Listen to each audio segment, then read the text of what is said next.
corporal punishment is not a way of resolving any conflict. But you as the teacher who's supposed to educate them into this world that's coming in says that I do not know any other way of dealing with you other than corporal punishment. Are you serious? As a teacher, you're supposed to be setting the example, because those fights ended in, like, the last time most of us had any interaction with a cane was in school. Yeah, and it ended there. Are you going to tell me that the military now has corporal punishment?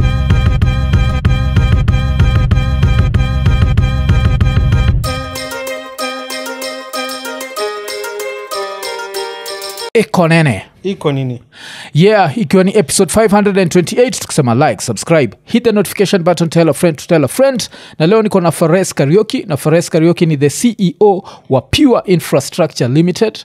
But apart from that, found a lot of several technology companies including Angani, Node Africa, na zile pia kadhaa zile tatuambia. So, Phares, yes. The average Kenyan hears pure infrastructure and they start assuming that you build roads. So, unatengeneza barabara gani hapa Nairobi? Digital infrastructure. Okay. So, what do you think about it is, actually the logic isn't too far from roads. The way you need to get onto a road to access your home. Yes. Or to access your workplace. Yes. It's fairly similar to how the internet works. And that's why we actually refer to the internet in terms of traffic. And we route traffic and we move traffic around and all of that. So there are people whose career it is to build the infrastructure we experience. So me, I'm on the content side, yes, so to speak. When I say I'm on the content side, I am like...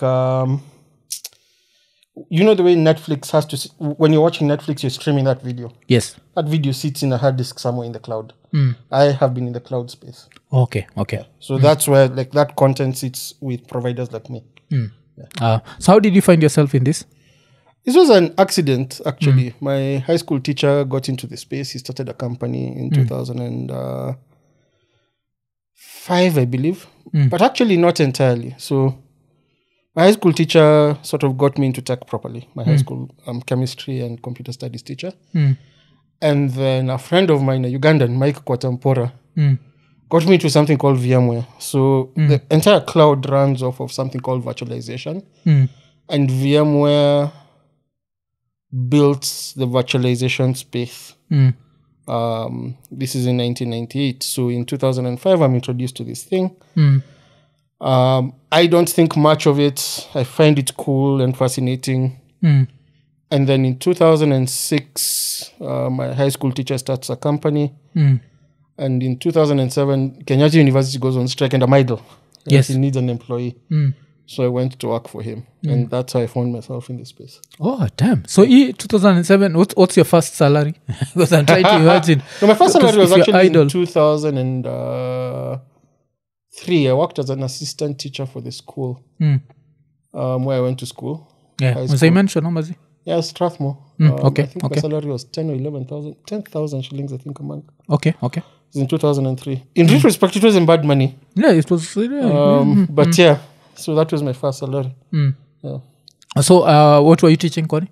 No, I was an assistant teacher. We were called dwarves because we were half teachers. Like your job was to just make the life of teachers easier. It was a nice work program. So they used to hire 3 to 5 students, depending on the year, to just help teachers with the workload. Okay. So on a daily basis, my work was, because I was the computer studies assistant teacher and typesetting assistant teacher. So the priests, the chaplain of the school was writing a book. It was my job to typeset the book for printing. I did a very good job of that because I got distracted working for the computer studies teacher.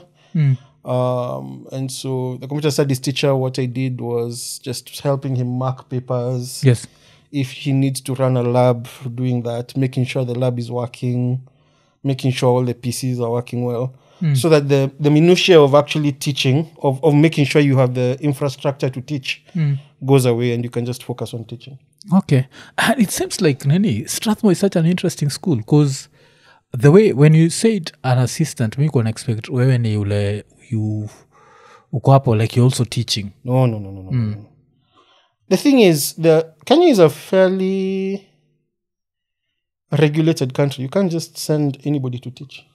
So but unajua ile like kuteach ile like una sit in ama una teach ni kama zinaitwa nini zile those extra classes. Yeah, so the extra classes, yes, those ones I participated in, the ones that are not caught to the curriculum. Yes.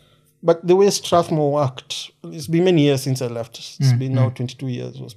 So yes, since I left high school, 22, thereabouts. Yes. The way it worked was the teachers were the ones who were responsible for teaching. But the thing is, I personally believe, and this is going to annoy these Alliance boys and all these other characters. Yeah. Minister boy, so. Yeah? Yeah. I actually think, in terms of quality of teaching, Strathmore was probably the best school in the country. And the reason I say this is simple. Everyone else woke up and did preps. I would wake up at 6 a.m. and start my commute to school. Classes started at 8. Yeah. We never had holiday classes. We never had Saturday classes. And we were always top 4. We never had weekend preps. Like we had classes 8 to 4:10 with a study break and a lunch break and a tea break. And at 4 o'clock, we had classmates who lived in Rongai. Who got A's? Schoolmates who got A's who lived in Rongai. Others who lived in Athi River. And they had that commute to deal with. And the thing about it is, the teachers just made sure you understood the material in class. That's the one thing I really appreciated. There was no shame in asking. And so generally now your time outside of class was just dedicated to understanding and prepping for KCSE. Yes. I was not a very good student in high school, but like literally I don't think I'd have survived in any other school with the sort of mischief I pulled. And it was just that. The student can focus on learning. The business of learning is taken care of. Yes. Yeah. So for instance, if I give the example of physics, my physics teacher at the time had perfected these physics notes. That basically at the beginning of the year, you'd go to the school bookshop, you buy the physics notes, and they're very well done. And you just read those things and you'll be good for the exam. So you don't have to... We didn't spend a lot of... We did write some notes. Yes. But it was not... Like writing notes was not the primary activity in class. The primary activity in class was being taught. Oh, because I'd say even like Starehe, even like University of Nairobi, one of the things that stood out was to go to a class kuandika notes. Yeah, so now for us, like one of my favorite teachers, he passed away a year ago. My math teacher, the two of them who were very good, Mr. Maina and Mr. Onyango. And all they did was just get you curious about the subject. And Mr. Onyango got us to organize ourselves into study groups. And then he'd come to class and he'd run his mouth about anything and everything. But then we noticed that our grades were just improving because he'd figured out how to get us to work together, how to ask questions, etc. And another thing, my computer studies teacher, when we were in Form 1, people didn't know how to use computers. Not everyone did. Like some did. Not everyone knew how to program, actually, not use computers, knew how to program. To get us excited about the subject says, look, anybody who can actually program a train to move across the screen, I will give 1,000 shillings. And everybody who was interested, now remember this is the year 2000. Yes. Everyone who was interested in programming started spending a ton of time in the lab. Yes. Trying to figure out. And so it can make their 1,000 shillings. Yeah. And he gives it to one person. But now what have you done? You've picked the interest of the entire class in computer studies. And a lot of the logic that I've operated with in life was just high school physics, high school chemistry, high school, like we were taught very well. And that took the headache of learning away from us. So all we had to do was prepare for exams. Damn. Yeah. Because I think another interesting thing was the background of the teachers. Because sisi tunajuaga teachers wetu ni watu wa, is it called TSC? So TSC just throws a bunch of teachers and they show up. But so I have some thoughts on that, which is not common.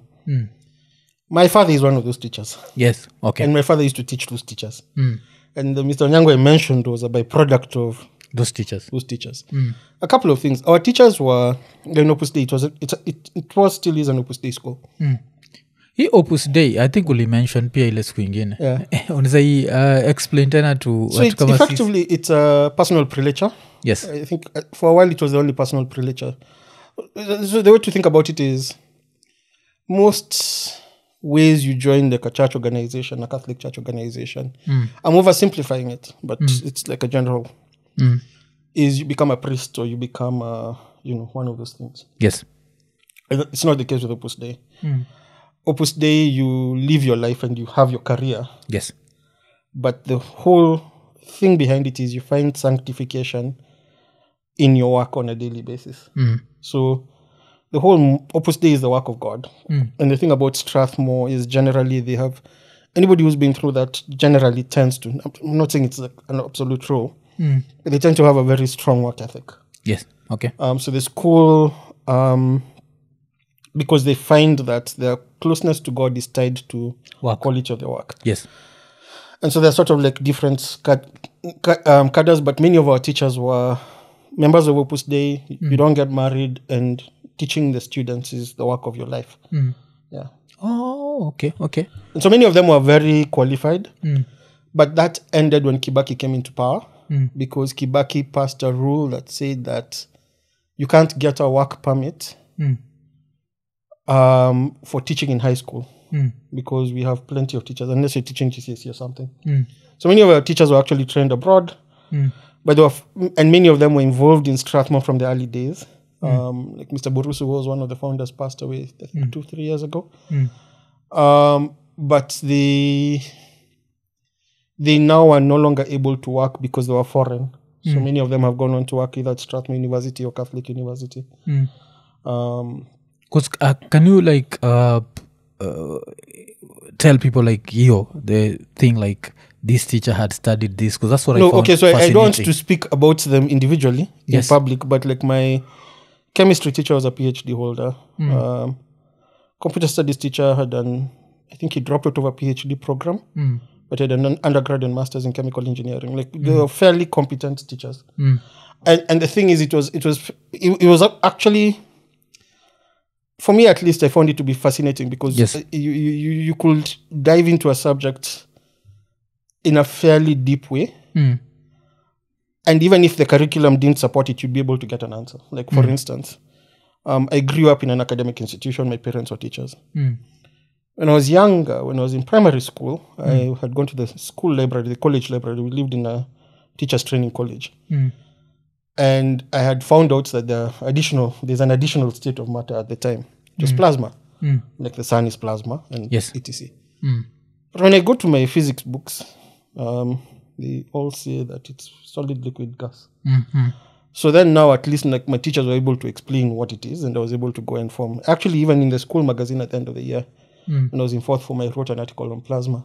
It was just fascinating. Like you could actually go down this rabbit hole to the teachers. You're not constrained to 844 and passing exams, but it was an honest effort at ensuring that number one, you pass the exams. We were told that was the most important thing for you as a student there. But at the same time, how do I put it? Your curiosity was dealt with. Yeah, because I find that really fascinating. Because I think of high performing schools in Kenya, the first thing that comes to my mind is that strict adherence to what's going to happen at KC, whatever, and then peer weekend classes, evening preps. You know those things where school becomes like a full-time thing. Where, because me, like for Primo, I went to this Primo called Olympic Estate, and sometimes we used to go to school even on Sunday, like 7 days a week. So that for me, because I was in a primary school, a government school with Saturday classes and classes afterwards. I go to high school, and unless you've really done something stupid, so we had detention, like you were not caned. Yes. So detention was you wear school uniform and you go to school on Saturday for I think it was 4 hours from 8 to 12. Take away your weekend. Let me tell you, that thing was disappointing. I would rather be caned. And I know people who sort of were caned don't always process this. Yes. My weekends were mine. Today, if somebody tells you, if you don't finish task X, Mwafrika, you have to go to place X for 4 hours on Saturday morning. You will not do it. So that was the thing. So unless you're going for detention, like there were never any Saturday classes. And I think there was just one holiday, and then we were given study leave before mocks.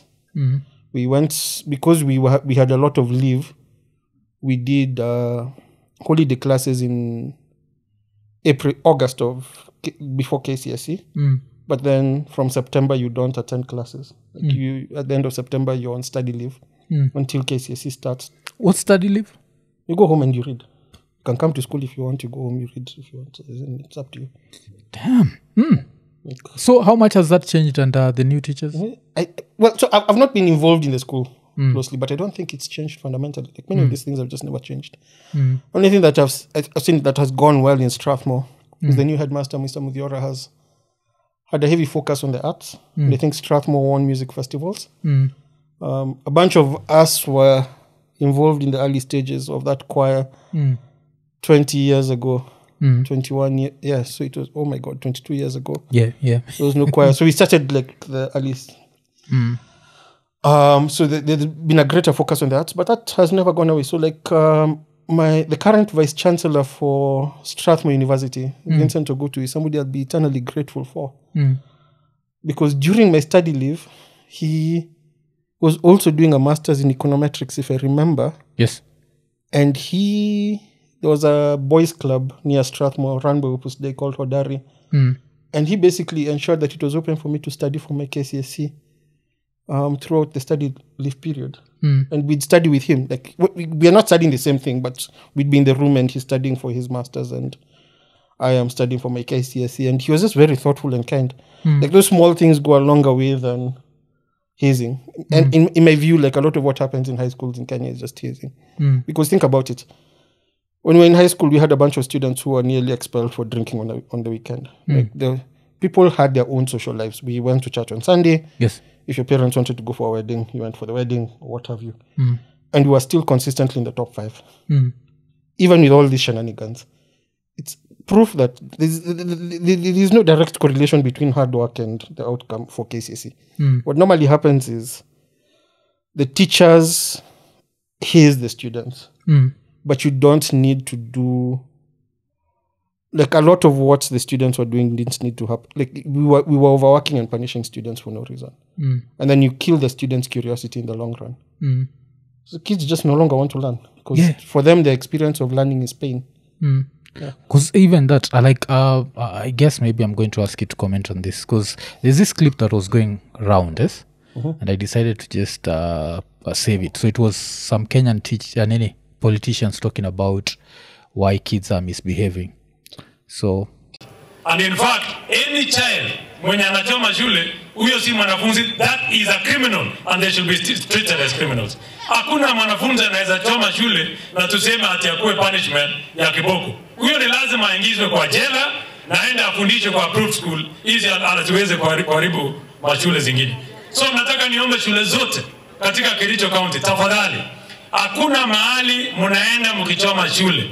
We will make it very difficult for any child ambaye ametoka kwa shule ambayo imechomwa kwenda kwa shule nyingine. Utabaki kwa hiyo shule, ujenge hiyo shule, na hiyo mzigo yote utakuwa umebebesha wazazi wako. It is an embarrassment. And just remember that you have no future beyond that if you do not change. Kwa sababu kwa school living certificate itaandikwa employee at your own risk is an arsonist. Wewe ni mtu ya kuchoma. And we must have... Yeah, so acha tuanzie hapo. So far, what do you think of that part where tunaambia a student that you'll go around and you'll always have, you are an arsonist? Yes, I have a few things about that. Number one, a little knowledge is a bad thing. This guy doesn't understand enough about children and education to have the right to speak that way. Yeah. And granted, he's a policymaker, but he's wrong. Normally, when you see a child acting out, you go back and look at the parents. There's a guy I follow. an author called Gabor Mate, and he deals with like a lot of these issues, addiction and all of this. Whenever you see kids misbehaving, remember, it's not them who failed. There are adults in that room who failed. Yes. And what normally happens is adults are used to behaving as though there are no consequences for the actions. And that's how teachers in Kenya, it's like a colonial thing. And it's colonial, how they used to treat the native students, where it's like you need to be thankful for education and you need to earn education. And I think this is why I don't like hazing, where you need to, like, instead of making education something that's easy to access, it has to be earned. You need to be beaten to be clever. You need to be, no, we are going to school, we learn, and then we move on. And like, so I've observed this. A school like Kappa Hill had an incident around this several years ago. And all that changed was boarding. As soon as the kids got into the boarding school, if you look at the conditions that the students are kept in, yes, they're not always ideal.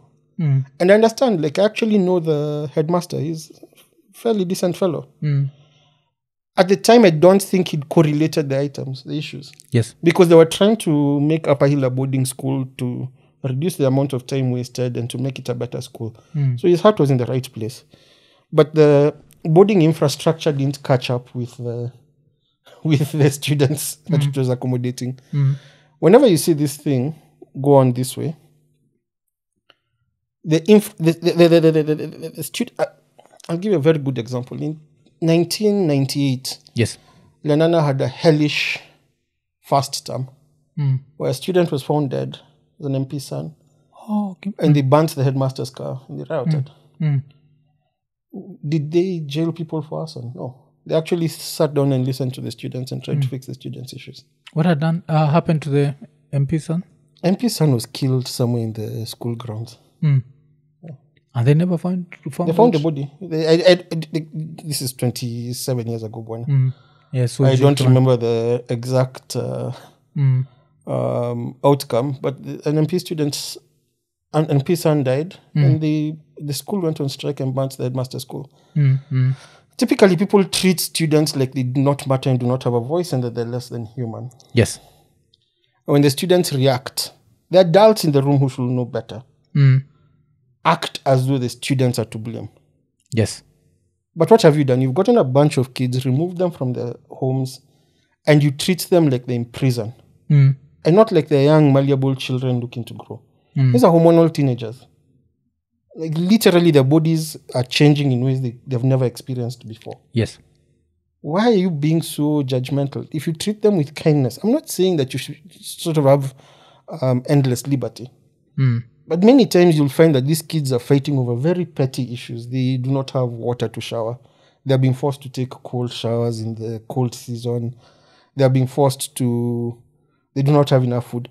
And I'm not saying there's anything wrong with cold showers, but there's a way it's used punitively. That should not be the case. People are being forced to go outside, and like there's a thing that boarding school in Kenya represents that. And then if you look at the boarding, like the dormitories they sleep in, yes, we have a small room having like 40 people. And like when you think about the stench from that place, like in the night, and then people, like even the students themselves doesn't have a sense of privacy. People are in their things, stealing their things. I think if you solve the students' welfare, you've solved the strike problem. And the teacher has a duty towards student welfare. If you solve student welfare, the strikes go away. You should not be looking to destroy the life of the student because you're incompetent. Your objective should not be, because I don't know what I'm doing in a position of power, let me ruin these people's lives. Yeah, because that has reminded me, there's this guy that I really like, it's Neil deGrasse Tyson. So, you know Neil deGrasse? The way he makes science fun. And he was talking about that. He's saying that education needs to be fun. And that's one of the things that we lack, especially in public schools in Kenya. Education is never fun. We always associate it with pain and punishment and what. And the fact that it's not evolving, like we're in the 21st century, we're in the digital age, na education bado ni ile tu ya the 1990s.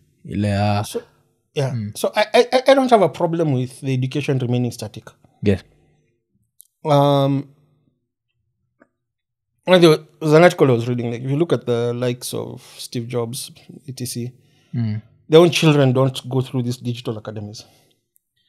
Fundamentals will always be fundamentals. So if you learn about a transistor, you've learned about processors. You can always extrapolate the knowledge. I think there are sort of two issues. I think the curriculum we had under 844 was fine. The issue we had was undue competitiveness. So it didn't matter what education system we came up with. The problem was simple math. I think by the time I was finishing high school or primary school, one of the two, we had around 1 million students in primary school every year. Yeah. But of those, only 300,000 were going to get high school spaces. So now you have this problem where you're getting rid of 70% of your student body. It doesn't matter what exam system you put there.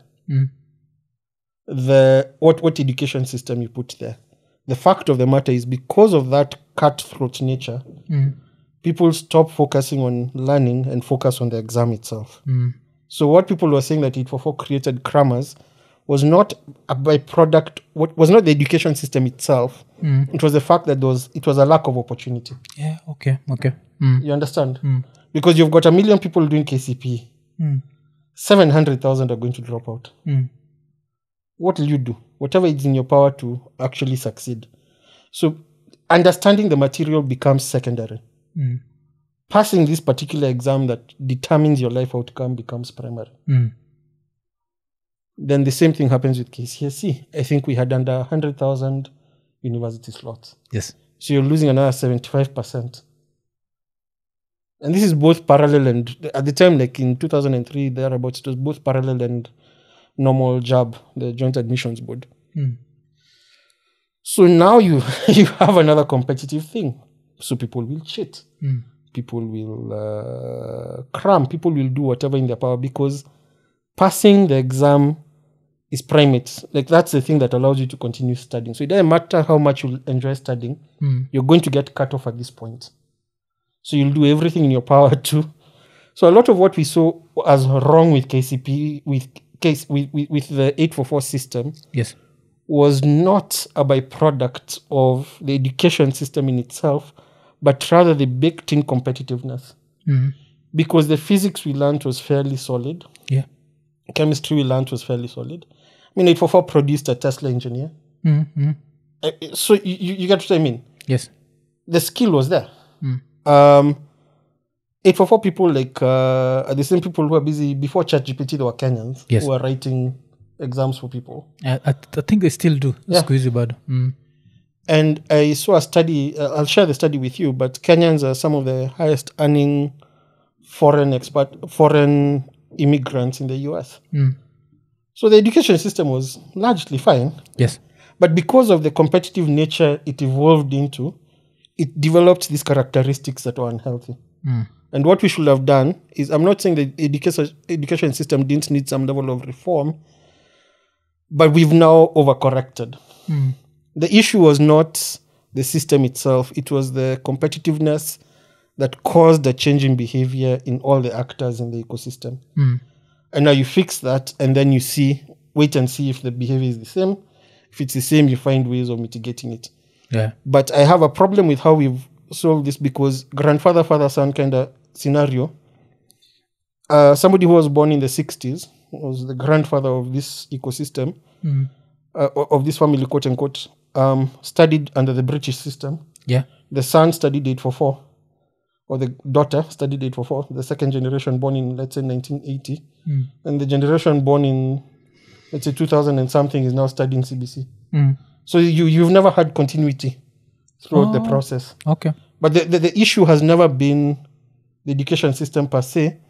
It's been this exclusionary education system, quote unquote, that has never really been fully fixed. Yeah. Okay. Because even Nini, I've just Googled your story at the MP. Yeah. So it was an MP called John Sambu. Yes. And his son was discovered on March 6th, 1998. 2 weeks after he'd gone missing. Then they found the decomposing body. Alafu pia Next to the railway or something. Yes. Then nikaangalia if this case was ever solved, so they're saying no. Like in 2004, there was a news article, Casebook, Murdered Boys, Pearl could offer new. And then ikasemekana, but they're still not able to prove anything. So it's like they were not able to solve the mystery, like what happened to the boy. And this is the point I'm making. The primary role of these teachers, you've taken a child away from their parents. Keep them safe and comfortable. Yes. This manner of, they've not joined the army or the police force. Stop trying to haze them. Yes. Just let them do what they want. Because now, another thing that happened during this thing is they started talking about corporal punishment. So you went to Strath High School, no corporal punishment. I was in Lavington Primary, there was corporal punishment. Yes. In primary school. I mean, in the Olympic Estate, there was corporal punishment. But now high school, because mostly the schools that are burnt ni high schools. Sindio? Lienda starehe kukwa na corporal punishment. But wacha tusikize the reasoning of now, this is Aaron Cheruiyot. A bigger conversation as a country. Mimi sijui hii policy ambaye ililetwa ikasemekana tutoe viboko kwa shule ilitokea wapi. Mimi ninasomanga Biblia. Biblia inasema if you spare the road you spoil. Sisi tulipigwa kwa mashule. Na ndio maana tuko hapa siku ya leo. Walimu wako tuoa, walikuwa wanaweka discipline, ukifanya makosa unatandikwa mpaka unashika adabu. Tangu hii policy ya kusema ati no more corporal punishment, sijui nini iletwe kwa mashule yetu, ndio vitu kama hii inafanyika kwa mashule. Unaona sasa, mimi naona ni kama experts wale walituambia we take that policy direction, kidogo hawakutuambia ukweli. So, what do you think? I have many thoughts. Firstly, these guys are falling prey to a logical fallacy, post hoc ergo propter hoc. And I think it was Huckleberry Finn, or one of those Mark Twain characters from the 20th century. You're walking drunk and then you look at the moon and then you trip and then you say looking at the moon causes you to trip. It was not like or something to that effect. Like the thing is, at the end of the day, correlation is not causation. Schools were being burnt before. Just Google the Changuli massacre. Yeah. There was even a time when boys, I think it was St. Kizito's, boys from one school went to rape students in another school. There was corporal punishment. London was burnt when there was corporal punishment. These people are trying to create a link that's not there. What corporal punishment does is it teaches people that vocalizing their needs does not matter. And it's ironically more likely to lead to this outcome than finding other ways of punishing. The challenge is that, in my view, the education system was not given the tools to deal with discipline outside of corporal punishment. So you have a system designed so like in high school, I could get expelled. And I didn't want to get expelled. So I behaved. Like there was a very clear discipline system. You come for X detentions in a term, you get a verbal warning. Yes. And then you get a warning letter. And then you get a suspension. Okay. Then if you keep misbehaving, you're expelled. They're like clearly whatever is going on here doesn't work. Yes. And it involved, like one of the things that Strathmore did very well is they involved the parents. So like I remember, I have ADHD. What's that? Attention deficit hyperactivity disorder. So when I was younger, and people misunderstand ADHD. It's not an inability to pay attention. It's an inability to direct your attention. So ADHD is, I was one of the few students who was slapped in high school because I was whistling as the chemistry teacher was teaching. When I think about the audacity to be whistling a tune that has entertained you, as the teacher is trying to... Oh, damn. Okay. Because you zone out. I zoned out. Like I have this complete ability to zone out. But I'm thinking about something else. I remember when I was in Form 1, I read the entire... what's the name of this British... the book by Arthur Conan Doyle, the investigator Sherlock Holmes. I read the thing from cover to cover. I was bored. Like I'd read, I just not read what I'm supposed to read. I was beaten in primary school That never changed. Mm. They beat the hell out of me. Mm. Is Sunny Lavington Primary? Lavington Primary. Okay, I was constantly getting beaten for being distracted, for not doing my homework, for not doing all of this. Mr. Ogutu and some of my Strathmore teachers spoke to my parents. And like even your tutor, we'd have a tutor who'd visit you at home and they'd figure out like what's going wrong. Yeah. And I remember by the time I was leaving high school, they had figured out we did a thing called, there was like a study was thing or something. Yeah. Where they gamified studying, and that is what taught me how to organize myself in academic situations. It wasn't caning. It was this fun little game we played that taught me that it's what I later came to learn was called the Pomodoro method. I break down my study into 30-minute subjects, into 30-minute windows. Because I was never going to be the person who reads the chemistry textbook for 2-3 hours straight. Yes. So I do 30 minutes of chemistry, I stop, take a break. Do 30 minutes of physics, do 30 minutes. So the breaks are actually useful and they keep me stimulated because people with ADHD have a shortage of dopamine. So you always need to be changing and seeking novelty. So there's a way you can structure your study to match your psychology. Beating me will never have fixed that. I was beaten. My parents beat me. My teachers in primary school beat me. Didn't solve anything. The chemistry teacher slapped me. Didn't solve anything. A lot of the times what teaching teaches people is that you as an adult have a level beyond which your words fail you. And you cannot communicate. Oh, damn. And because I think there's a time I asked, like, what... Because right now we know about autism, yes? Yeah. But can you try and imagine what autistic kids went through during our time? Oh, they were there and they were just beaten. And they were just beaten. You understand? Like the fact that used to happen and that still happens, I'm sure. Yeah. Like try and imagine an autistic kid in a public school. No, you don't survive. You don't. The people who don't talk to their parents right now because they were sent to boarding schools, all the experience was trauma and pain. And so they no longer speak to their parents. And the parents are wondering what's going on with this kid. And for them, it was like life and death. You sent me to a place where I was harmed. Like, think about what a teacher is trying to do. You're trying to tell this kid that you need to work in a future where you can't beat anyone in a professional workspace. Yes. Like, as an adult, assault is not an option. Yes. Corporal punishment is not a way of resolving any conflict. But you as the teacher who's supposed to educate them into this world that's coming in says that I do not know any other way of dealing with you other than corporal punishment. Are you serious? As a teacher, you're supposed to be setting the example because those fights ended in, like, the last time most of us had any interaction with a cane was in school. Yeah. And it ended there. Are you going to tell me that the military now has corporal punishment?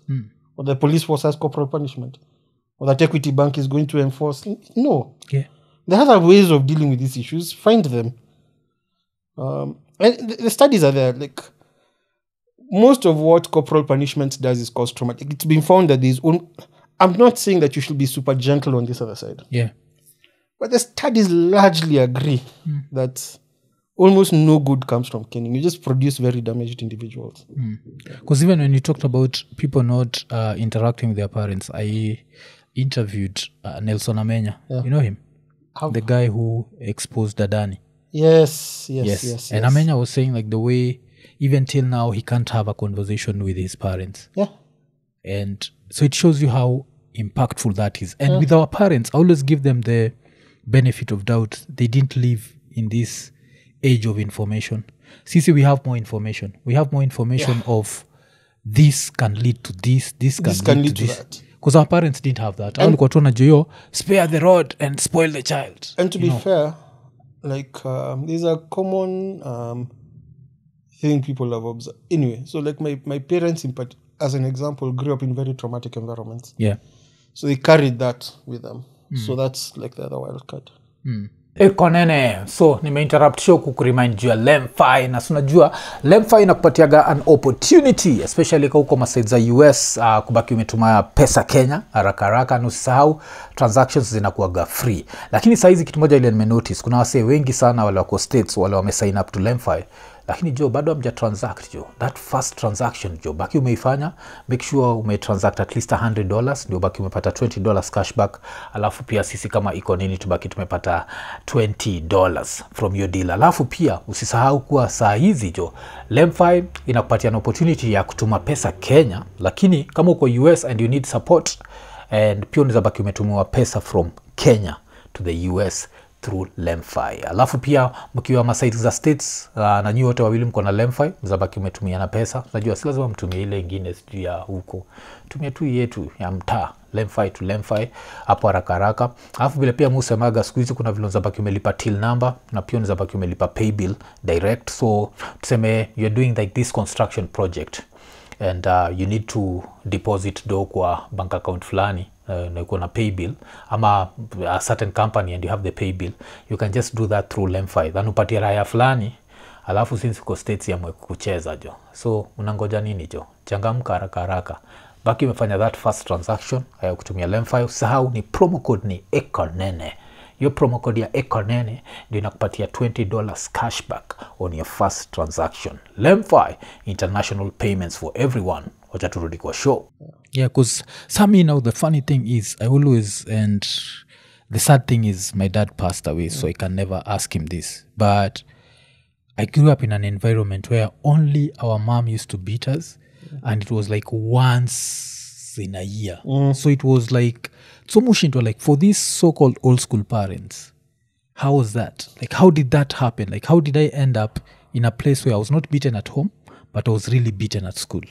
So school ilikuwaga like Olympic Estate. I used to give stories of, there used to be this teacher, and this guy would literally akikuchapa na kuambia unalala chini, and he literally flies anaruka juu na pipe ndia get enough force ya kukuja. Ashinda like, you're an adult, why are you doing this? Then there's another story that Aniko Nini fan alitupatia, which was funny. So her, she used to live next to the same school, Olympic Estate, used to live next to this teacher, and this teacher would see them going to school, anapita mbio ndiende afike get karibu nao aseme they were wasting time, and then beat them up. And they're wondering like, what sort of education is this that so we associate education with pain? It's not. It's that thing that I was saying, like it's a colonial thing that you have to earn this thing. But meanwhile, we're competing with kids in other parts of the world who, like in Amsterdam, they prioritize the kids on bicycles. Have like this little bus, whatever's. You're competing with kids in other parts of the world who have all the pain taken away and all they focus on is education. That's one of the things that I find sad about Kenya is as we are punishing guys, remember, these kids who are going to these private schools and like, it's not only Strathmore that does this. Yes. These kids will go learn how to play the piano over the weekend. I used to play the piano. I have one at home now. I've restarted my classes. We learn how to play tennis. We learn how to do all these other things. So you have a more well-rounded child at the in the end of this, and then they're more competitive in the workforce. See, the funny thing is, Pia Stare, there was that learning piano, playing his martini trombone and all those saxophone, and then now CCC tennis ilikuwa ni inaitwa badminton. Watu wameharibu jina kwa badminton. But many of my classmates, when I think back to high school and my schoolmates, remember Strathmore has an unusually high of tech entrepreneurs. Yes. Like punches above its weight in that space. I can list the number of companies started by the alumni. It's insane. Yeah. You know, I'm going to, he probably may not want me to do this, but a guy like Mbithi, you know the producer? Mbithi Masya. Yes. We were doing film production with him in high school. Like we actually got equipment to do like... Mbithi alikuwa Strat? He was my classmate. Oh, Mbithi is like, najua Mbithi. Yeah. Just a band, Mbithi. Yes. Yeah. So we were doing film production. The school got us, and that's effect. I think he can correct me if I'm wrong, But he was always creative, and that was like, I think, film production. I think that was when he started. I think I might be wrong, but we were doing video production in like the first time I saw a video editing machine was in 2001. Yeah, and guys' careers, like people quickly figured out what it is they wanted to do, what it is they didn't want to do, and you didn't waste a lot of time hazing people. Yeah, but remember, you're competing with the guys in the same workforce. So now you have another kid who was not even allowed to look at a video thing going into the workforce, and he's supposed to compete with that same Mbithi. You can't. Yeah. There were quite a number of schoolmates who just got, for me it was IT. I cut my teeth in IT in the space. And there were quite a number of people who, like, I got into the workforce, and so many of my schoolmates were working in tech. Yeah, that guy who was at Tesla is a Strathmore boy. Yeah. Oh, okay. There's a company called Karibu Connect Strathmore. There's 7Cs, Mike Masharia. Now I'm called Innova. Like, this IP, the list is like insanely high. IP pia ni mtu wenyu? Yeah. Damn. Okay. And we were 80 students a year. We were not like and that's kind of like the point I'm making. You're holding back people by forcing them to fetch water and learn how to swim in a field. Other people are actually learning and getting the opportunities that you hope to find on the other side, and just building better rounded students. Because let's go back to now, you getting hired by your like high school teacher. Yeah. Yes. So the high school teacher, this is the one who used to teach you chemistry and computer. So what happened was Kibaki came in. He and a bunch of other teachers had studied abroad and were not Kenyan. And so the government refused to renew the work permits. And so he started this company. It wasn't that linear, but he started this company. And I started working for him in 2008. 2007 to 2008. Yeah. And that basically built my career. Like, I owe my career in many ways to him. Yeah. So the first time you go to this company, so the company was dealing with what specifically? Virtualization, VMware. It was the first. So I was introduced to VMware by my Ugandan friend in 2005. Yeah. He incorporates this company that does VMware reselling in 2006. I think early 2007. Yeah. I became their first employee in the course of 2007. Each time which year? Strathmore? No, I had left Strathmore. I'd been no, Strathmore, Nini. KU. I was dealing with peak foolishness in that university. Funny thing is, with all the experience I have, I was insulted by the Dean of Computer Studies in Kenyatta University. Because I went in to do chemical engineering and I wanted to change my major. Because like this to computers. Yes. And the dean told me Kenyatta University is not a public toilet. And at the time I was working as a contractor to the university. And I had it was a very funny story. Anyway, I was kicked out of his office. He refused to let me study comps. And so I worked for this guy because KU was on strike, so I started working for him. So each time, only you gonna study chemical engineering? Industrial chemistry. Yes, industrial chemistry, yes. Yeah. So, and then you go to work for this guy in IT? Yeah. Okay. And then, I just started working full-time from 2007 to 2009. Then VMware was the name of the company and the product. It was recently acquired, so that was fun. And I worked there I went to work for Westcon, which was now distributing VMware. We did a fairly good job over the 3-year period. Then I left to now get into entrepreneurship. I got many classes. I don't want to dive too much into them. Yeah, those ones I've spoken in other fora. Yeah, is it? Like I think what's interesting with your story, Neo, you never treated failure as the end of the world. Because I think for most of us, especially people who want to be entrepreneurs, inakuaga like you fail once ni hivo imeisha, it's the end of the world, this is what I was supposed to be doing. Hey chief, the thing is you kind of need a thick skin. So here's the thing that I'll say. We're having this conversation earlier. I'll use different analogies and you'll understand why. Like most businesses fail. Yeah. And we normally look at the ones that have succeeded and tell a perfect story backwards. But Let me give some examples. If you looked at PalmOS in 2007, it was called WebOS. It's what is in LG TV studio and stuff. Yeah. That thing was ahead of its time. But they just didn't get the timing right. Sometimes you're fantastic businesses that have the timing wrong. Haikuwa developed na LG? No. There was a company called Palm. Palm, they were into touch screens before Apple. So I remember my first touch device was a Palm Pilot in 2004, 2005. Damn, okay. And you'd get like a thing, touch. There was a guy called Brian Longway who was responsible for a lot of the internet infrastructure in Kenya. He used to distribute those devices. And then, so Palm now came up with this WebOS that was better, in my view, than what Apple or Android had. They were snapped up by HP, ended up in the wrong organization, and then HP sold it on to LG. Oh, okay. But if you look at the early iterations, it was actually better than, most people felt it was better than iOS. And it had like a lot of the native features of iOS.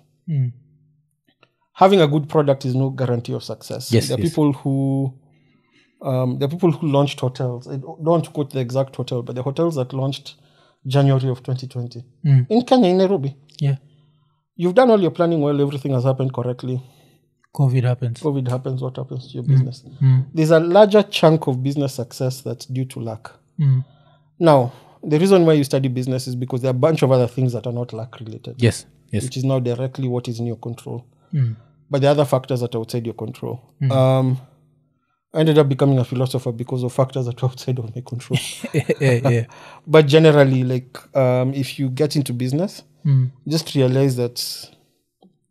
I'll give you a very simple example. The Naira has lost almost all its value in the last couple of years. Yeah. Many startups in that country nearly folded because they could no longer afford to pay for their foreign costs. So you're running off Amazon Web Services. You're paying $5,000 a month. Let's say you're collecting your cash in Naira. In Naira, you have to convert it. The Naira has now lost. It has moved from 400 Naira to the dollar to now 1900 or 1800 or what have you to the dollar. So suddenly now you're collecting. You need 4 times as many Naira to pay this one bill. Like a number of companies that effectively could no longer. How do you solve for that? If you charge in dollars, your revenue collapses anyway because your customers can't get dollars. Yeah. There are always factors that are beyond an entrepreneur's control and other factors that are within their control. So generally what you try and do is what is in your control, you do it the best, and then now you wait for the rest to. Yeah. Because it reminded me my wife was telling me that they went to the restaurant in Nigeria and they spent what's equivalent to 3,000 Kenyan shillings and the meal that they had because the dollar ilienda juu, but since Nigerians' income didn't go up with it, everything has to maintain at the same price. So it's ridiculous. Like doctors in Nigeria are struggling and they're losing a lot of talent because I believe like their salaries were set at like 200,000 Naira for like a proper medic. Yeah. Some years back. 200,000 Naira right now. I think you divide that by 11 kupata in Kenya. It's barely $100. Damn. So your salary has gone down to let's even say it's $300. Yeah, that's really messed up, man. And at the beginning of this thing, you're earning $1,000+. Now your purchasing power is down to $300, $200 to $300. People can't make ends meet. Yeah. I love another thing that you've mentioned. I always talk about it, but maybe in a different way. Is the element of luck. Yeah. What do you think about that? Because a lot of people attribute their success to pure hard work. And I always say that there's always an element of luck where you're either at the right place at the right time, ama something happens, uko lucky, like there's always someone maybe better than you at what you do, but ajai have their luck moment. The only person who can rule out luck is somebody who chose their parents. Yeah. If you can't choose your parents, shut up. I know it's a bit brutal. Yeah. I had the first sort of window into luck and its effects when I was younger. My parents were sort of tired of us being snotty and spoiled. We really weren't, in my view, but And so my dad took us to a church in Kibra, in Katwekera. Yeah. So we spent our holidays in Katwekera. Mm. I was 10. Mm. I was 10 years old. Mm. Saw a girl who'd been sexually abused and dropped Mm. out of school. She was like barely 14. Mm. What choices did she have? I saw another kid dead at age 8. That was like let me tell you, something that breaks your heart is a child's coffin. Mm. It's like a tiny thing. Yeah. This kid died of God knows what, and they were holding the. I remember looking at these things and being like, "Holy hell!" Mm. When you read about, a funny thing people don't understand, like about statistics around life expectancy in a particular market. The reason why life expectancy stats went up over the last century has less to do with old age, like people living longer, and more to do with children living longer. Mm. Oh, okay. Because you lose so many children when they were young. Mm. You want to tell me those kids who are dying of diarrhea are able to wheel themselves, and the first lottery you win is your parents, and the next one is genetic. But the first one is your parents, because I keep using the example of Bill Gates. The mom sat on IBM's board. Yeah. The father is the one who caused, like, without Bill Gates Sr., Starbucks doesn't happen. Because effectively, Howard Schultz had made a bid for Starbucks Coffee Company. Some of the investors went behind his back and wanted to buy Starbucks Coffee Company. Yeah. So Schultz didn't start Starbucks, but he bought it and scaled it. Yeah. So now Howard Schultz didn't know what to do. He went to Bill Gates' dad. And Bill Gates' dad had so much aura that he told the other investor, "You're going to back down, this guy is going to buy the company." And because nobody wanted to cross the dad, they backed down and Schultz bought the company. Oh, okay. Bill Gates' mom was effectively coached him in being a CFO. The dad coached him in contract law. The product you're seeing is not by chance. Yeah. Steve Jobs' dad was like an artisan of sorts. A lot of this... Because Jeff Bezos, Pierce, it's the parents who gave him like $500,000 loan investment. Yeah. And even he is one of the people who says like the lottery he won was having the parents who he had and his grandparents who were involved in his life. You can't... Your parents matter more than almost anything else in this life. Yeah. And that is the one thing you don't choose. I'm not saying hard work doesn't pay. It pays. But it's sort of, you give one person a bicycle to go to Mombasa, give another one slippers, and give another one a Range Rover.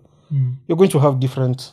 Yeah. As in... Warenja tafika haraka. Yeah. And then granted, I'm not saying that, these people who hard work... But what normally happens is there's like a moment of luck in your life. Yes. That kicked in that you're not actively aware of. I'll give you a very simple example. Yeah. My father went to a national school.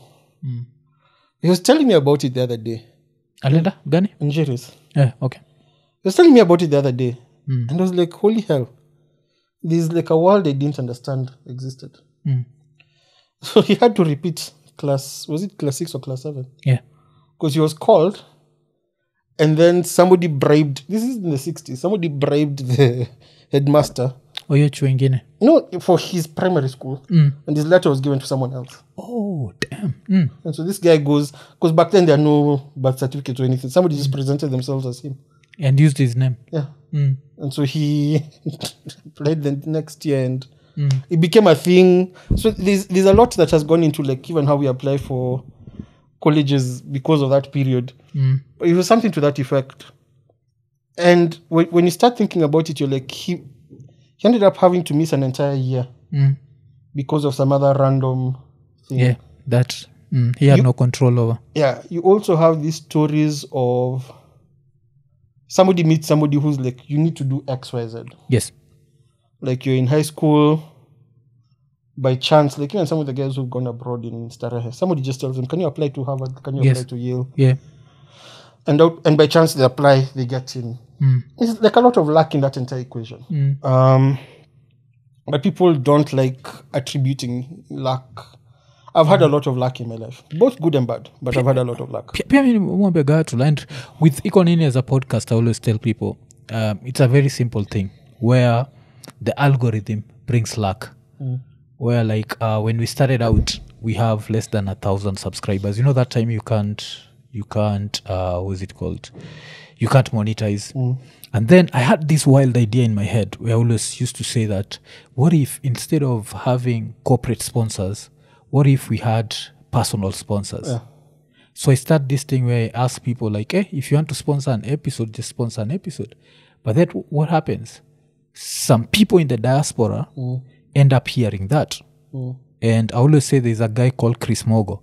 So Chris Mogo like sponsors an episode for 5,000 shillings, you see. And this 5K for us, because we are earning nothing from YouTube, it's a lot of money. So for me, when that happens, I'm always the sort of person who, if you do that for me, I want to make it worth your while. So I just go ham on this thing of E5K. I treat it like it's $500,000. Before I know it, I think there's another guy called Okeno. Okeno does, I think there's a month he went wild, I think sent us like 40K. See, some just a random Kenyan. And then there's another guy who was called, we used to call him the silent patron. So these guys are giving us their money. And what they don't know is through that, they're making me push to levels where mpaka leo musa na umagwa na mgongo, like I still have back problems because now I'm pushing myself. But then I start thinking like, what if these people who got us through an algorithm, because remember siwajui so one day iko nini ilitokea kwa nini yao and they clicked, alafu after they clicked they were like, this is good enough to support. So without that luck, ausemaga most podcasts die by episode 3, sindio? So without that luck, singe push. So what would have happened? Ingekufa. But now, you see, they take us through that storm of time yote hakuna monetization. We are making some money. So I keep pushing. And then it becomes whatever it becomes. So eventually, kuna mtu anakuja when you're like, uko 200,000 subscribers, alafu they're there, wanatrai kukutishia, unashindwa like, buda utanitishiaje? Yes. And really survive when this thing was next like... to, and also like some of the hulak that you may not be processing. Because I've had a lot of hulak, people in my life who've basically changed the trajectory of my life. But some of the luck people may not realize. Somebody might have posted you in a WhatsApp group full of diaspora folks. Yes. And then that got you like this massive audience. And to date, you don't know that that's what happened. Yeah. And so things like that. Yes, you worked hard, but there were factors beyond your control. And there are people are talking about you in a room you were not in. Yeah, because I think you're kitu watu wajuagi. So but to say me that you don't work hard, just work hard. At least give it 100%. So, believe in yourself, because you have to believe in yourself, because everyone is going to doubt you. And another thing is everyone is going to feel like they know what's best for you. How do you deal with that? Because I always laugh when I see someone advising me and I'm there like, for me nakwaga, shut the fuck up. But unadiligi nao nini? Because sometimes you find someone who knows nothing about your field but knows nothing about your journey, because people see you where they are and they assume it's been this a rosy path. Rosy path, and they start giving you advice and they're because what I came to learn is I let people talk. Because it's free to listen to people. You can always say something you've not said. So if I think someone is stupid, I don't have to say that I think they're stupid. I will try and listen to them. And I'll just keep quiet, because then I have new information. I'll vent to my friends, but then I'll leave it at that, because what I came to learn is at times like what you're seeing is silent admiration. What you're seeing is like it's very complicated, and then there are some people who, because I never really engaged with them, became fans and friends later on. There are people who have moved from having a very hostile relationship to a very close relationship. So on that one, I've learned that at times some people mean well. Like they're not seeing they're seeing the top of the iceberg and they're like shouting iceberg. Not realizing you've seen this thing from way before, and at times and that's normally what I try and delineate. Are you somebody who's being malicious, or do you mean well? If you're being malicious, I'll keep quiet and move on. If you're being well, I'll actually engage you and try and figure out where you're coming from. Like, but that's it. Because for the show business inakuwaga very interesting. The one thing we are normally threatened with is siku moja utatuwekea pay bill, which can happen. I see. But since this can happen, does not mean that I'm going to walk on eggshells. You understand your kid? Like, you don't know what's going to happen the next corner. But if you want me to come every day and be like, oh, you know what, I'm so grateful because tomorrow I might put a pay bill. I'm like, fuck it. If it comes to that, it comes to that. And a lot of us have hit rock bottom, or at least what we think is rock bottom, because everyone hits a point you're like, this is my rock bottom, and then you find out that rock may open up and there's somewhere deeper. The Bible is going job on you. Life is going job on you. Yeah. So kuna I think with all these things it's like a balance. The thing that YouTube and all these other platforms have made a bit tricky is if they've delineated the customer from the financier. Yeah. So I don't really know how to deal with these problems. I did start a podcast at some point.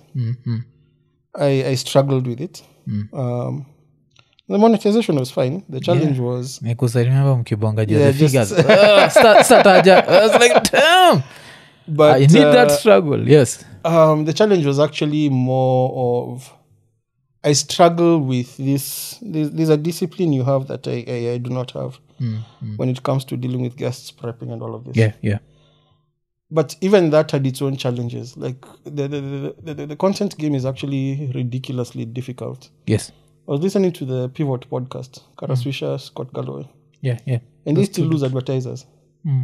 Because Scott Galloway will sort of talk or criticize, let's say, Amazon. And Amazon was supposed to be one of their sponsors, and they lose money.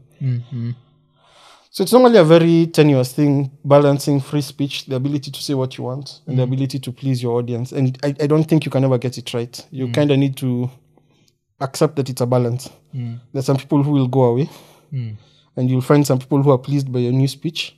Yeah. But you'll sort of have a cohort that will always be there. So that's how I'd look at it. I have no idea how to solve this problem. The funny thing is, for me, I always look at it this way. You look at the average, like especially in Kenya, you look at the number of subscribers that you have, then you look at your views. And your views on average will be like you divide by 10. So with that, it shows you, don't forget that every viewer imanishi ni two people, like it's one person. You'll find one person has given you 5 views because kama alikuwa na watch stop, then they went and did something else. When they came, it's counted as a different view. Yes? So with that, I always say I can never be a victim of audience capture, where you're so interested in pleasing your audience that you lose yourself. So sometimes... people will take it as arrogance. I think it's Jay-Z ndio waga anabonga jio kitu ya arrogance, where people think you're arrogant, but you're not arrogant. It's just that you understand the game enough to know that you can't please everyone. And the minute that you try pleasing everyone, you're going to lose yourself. Because this person is happy with what you're saying. This one is angry. This is... So if you try to balance them out, you're like, nah, I can't balance this. So I'm just going to be myself. Whoever wants to stay will stay. And whoever wants to go goes. It's that allegory we talked about when you were kids. The fisi ilikuwa natafuta nyama in 2 places. Yeah. So can't serve 2 masters. But Nini, before nataka tutaenda kwa politics, but before politics nataka to maybe tumalizie na stories za your entrepreneurial journey, because I found it to be super interesting, because hizi company nilicheki kuna Angani, kuna Node Africa, alafu saizi sasa kuna Pure Infrastructure. So what happened to hizi mbili? Zili fly ukazisell ukamake millions? No. With Angani it was I blame Angani on just mistakes of youth. I think everyone on the board and management team was young. Yes. There were quite a number of things that were not handled correctly. I think it was like on everyone's part. It was a lot of ego, youthful exuberance on all our parts. So I left Angani in 2015. So that's been like a decade. So that's past. The company is still there. It's running. Oh, but ulikuwa one of the founders? Yeah, I was the one who... Yeah, I was effectively one of the founders. Yeah. I wrote the business plan for these cloud businesses in like 2011 or something, or 2010. It had become very apparent that we were going to go down this path. So then with my founder from Angani, we started Node Africa. That ended up with court cases and everything in 2020. So I was not like a very damn. Okay. I think he was arrested, acquitted in November. But This year? No, November last year. No, he was arrested several years back. I had accused him of doing something, but So hii time yote alikuwa jela? no. Oh, So you're out on bond, and then the court case goes on. And then I started Pure Infrastructure mainly as a consulting company because now it was COVID. My main business has gone sideways. What do I do? So I just started it, and I was like, okay, I'll see where things end up. It was not like initially like a very serious, I'm here, COVID, like what do I do? So I started it. Yeah. And what would you say about people who think that business is this rosy adventure? Because there are people who always think that since umeanza biashara na ume-involve a certain person, you'll have to work pamoja forever. Because people forget that biashara, like money changes people, man. No, money doesn't change anyone. It reveals who they are. Oh, it reveals, yeah. It doesn't change anyone. What I've learned, there's a book, Founders' Dilemmas by No Mwasaman, that I keep insisting anyone starting a business starts. Founders' Dilemma. Dilemmas by No Mwasaman. The thing is, some of these things are not, like, that's why some of these things I'm attributing them to, like, immaturity. Yes. Never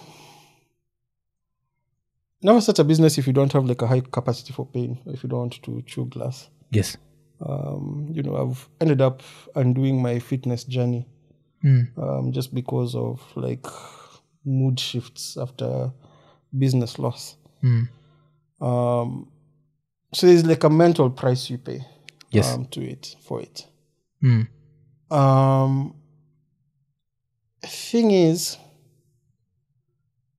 people are not clear on what they want. And normally what happens with businesses, even if you assume that nobody is acting maliciously, yes, you have very divergent priorities. Yeah. I'll give you an example. There's two people start a business. Both of them have wanted to start their own thing and be in charge. Yes. It won't work. Two people start a business. They have very different directions on where it goes. One person wants to go down the venture path. The other one wants to have like a small mom and pop business. Yeah. And a very good example is you've got doctors who started partnerships in Nairobi all over the place. Not all of them become Gikonyo with Karen Hospital or Frank Njanga with Chiromoli. Yeah. Those are people who decided to go down a particular path in business. They started, but you have other doctors who are just like, you know what, we'll start this partnership. For us, it's just we pay fees for our kids and we have a home somewhere, and that's it. Now, imagine if you partner up somebody like Frank Njanga, like theoretically speaking, with somebody who just wants to pay fees. Now you have tension. Yeah, okay. Because well, one is looking to expand. And now you're not, like, there's no malice. The other one is like, why am I stressing myself and I can be home with my kids? Why am I doing all of this? Those are now the things that, conversations that you've never had. And then there's also like work style. I later realized that I have a unique way of working that requires, like people needed to know that beforehand. Other people have another way of working that I do not agree with, and all of this. These conversations are what normally break down businesses when the stakes get higher. And you've got just like life things, like you started a business, it's going on. So hata niku interrupt kidogo, your work style, what would you say? Like why do you think it's hard to work with you? Because I'm lazy, and I don't mean it in the classic sense. It's that because I'm also hard to work with. That's why I struggle to do rote tasks. And that's been like the fundamental tension I've had with all my business partners. Give me a new challenging thing to sink my teeth into. I'll do that very well. I will struggle filing taxes myself every month and all of that. Like the minutiae. But then at the same time, like a lot of the value that was created, like this conceptualization of the business from nothing to a business that's a going concern, like I thrive in that chaos. Like later on I realized that I need people who are we have a certain type of temperament. They're all these small, tiny things that I've learned about myself that sort of make a difference when you're partnering up with someone. And they allow me to focus on particular tasks and things, Okay. But we're gonna explain your design different ambitions. So different ambitions, and then like you also have life. There's a friend who some years back had to quit his business. It was doing well, but if I remember correctly, his mom was passing away. So now you've got a limited time with this lady. What do you do? You want to spend every moment. Your child falls sick. What do you do? Like there's also life. So like, and this is what I was saying. Like with business, you're sort of assuming that it'll be 10 years of peace, but life happens as all of this is going on, and then now you end up in this with very suboptimal choices, and then we only see the ones who have had peace for a long time, long enough to thrive, and there's no chaos to speak of. But many times, like people have been forced to make these trade-offs in the course of the business. Okay. Makes sense. Because I think from the outside looking in, people always expect everything to be rosy. And everything to be smooth. I have paid a price with my health. I've paid a price with my health. I think necessarily like my back till now, although now it started improving, because the more that I work out in quotes, nimekuwa nikinotice nowadays I don't have to stretch every day. Kitambo ilikuwaga like tukimaliza hii session I have to do those stretches because my back would be there hurting. But yet I think it's also the price of alafu another thing I think people don't talk about entrepreneurship is you work 7 days a week compared to the employees and everyone else. You're always on the clock. Like full time unafanya kazi.